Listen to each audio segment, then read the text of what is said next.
آپ نے ایاس کا نام سنا ہے؟ یہ معتمد خاص تھا محمود غزنوی کا. وزیر اس سے حسد کرتے ہوتے تھے کہ اس میں کیا خصوصیت ہے کہ بادشاہ اسی کو اہمیت دیتا ہے. ایک دن بادشاہ نے کوئی تربوز کاٹا، کوئی خربوزہ کاٹا یا کوئی اور ایسی چیز تھی، تو جس کو بھی دیا تو وہ کڑوا تھا، تو اس نے چوہی چکھا تو پھینک دیا. اور پھر بلایا یاس کو اور اس کو کاٹ کے اس کی پھانک دی، تو ایسے لطف سے کھانے لگا کہ جیسے اس سے لذیذ کبھی پھل زندگی میں دیکھا نہ ہو. تو سارے اندر ہنس رہے تھے، ایک دوسرے کو آنکھوں سے اشارہ کر رہے تھے، یہ دیکھو بے وقوف. تو بادشاہ رک گیا اور کہا کہ ایاس، یہ جو فروٹ تم نے کھایا ہے یہ میٹھا تھا یا کڑوا؟ کہا بادشاہ سلامت کڑوا. تو کہا پھر اتنے ذوق سے کیوں کھایا؟ کہا کہ اس ہاتھ سے میں نے میٹھی نعمتیں کھائی ہیں، آج کڑوی ملی ہے تو تھوک دوں؟ کہا ایسا نہیں ہو سکتا. تو میاں کڑوا ہو تو وہ بھی قبول کیا جائے، نفس پہ شاک ہو. کڑوی وہ چیز ہوتی ہے جو نفس پہ شاک ہوتی ہے، نفس کرنا نہیں چاہتا، لیکن اس کے باوجود تمہارا دل کہے نہیں یہ مالک کی طرف سے ہے. سخت سردی ہے، گرمی کی شدت ہے، پانی ٹھنڈا ہے اور موسم سرد ہے، پانی گرم ہے اور موسم بھی گرم ہے، رات کا پچھلا پہر ہے، تھکے ہوئے ہیں، لیکن آپ اس کے باوجود بھی اپنے رب کے حکم کو بجا لاتے ہیں. نفس پہ شاک ہے لیکن سینے میں ٹھنڈ ہی نہیں پڑتی جب اس کے حضور سجدہ ریزی نہیں کر لیتے.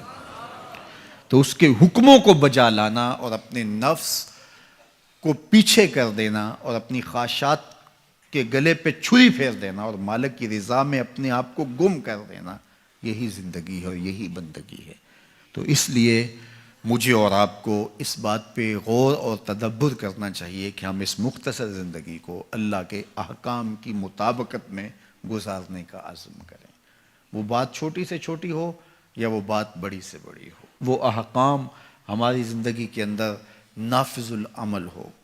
میں پھر وہ بات کہوں گا جو بار بار کہتا ہوں کہ میرے بزرگ ہم سے کہا کرتے تھے، یہ نہ ہو کہ لوگ تمہیں پوچھیں تم کون ہوتے ہو اور تمہیں بتانا پڑے کہ ہم مسلمان ہوتے ہیں. فرمایا کرتے تھے صاحب نہ کسی کو پوچھنا پڑے نہ تمہیں بتانا پڑے، تمہاری وضاحت، تمہارا طرز زندگی، تمہارا انداز معاشرت ایسا خوبصورت ہو، تم دور سے آ رہے ہو لوگ پہچان کے کہیں وہ دیکھو محمد عربی کا غلام آ رہا. تم شکل سے پہچانے جاؤ، تم کردار سے پہچانے جاؤ، تم وعدے سے پہچانے جاؤ. کتاب کا نام ہے بشر القیب فی لقاء الحبیب. حضور علیہ السلام کی ملاقات کے حوالے سے یہ کتاب امام سیوطی علیہ رحمہ کی مصنفہ ہے. اس میں ایک واقعہ انہوں نے لکھا کہ ایک شخص قبر میں اترا اور نکیرین آئے اور انہوں نے سوال و جواب کا سلسلہ کیا، من ربوں کا، ما دینوں کا. اچھا، اس کی داڑھی میں چند بال سفید تھے جن کو وہ مہندی لگایا کرتا تھا. تو جب منکر نے کہا کہ من ربوں کا، تو نکیر نے اس کا ہاتھ پکڑ کے پیچھے کھینچتے ہوئے کہا اس سے سوال پوچھ رہا ہے، تو دیکھ نہیں رہا اس کی داڑھی میں اسلام کا نور چمک رہا ہے؟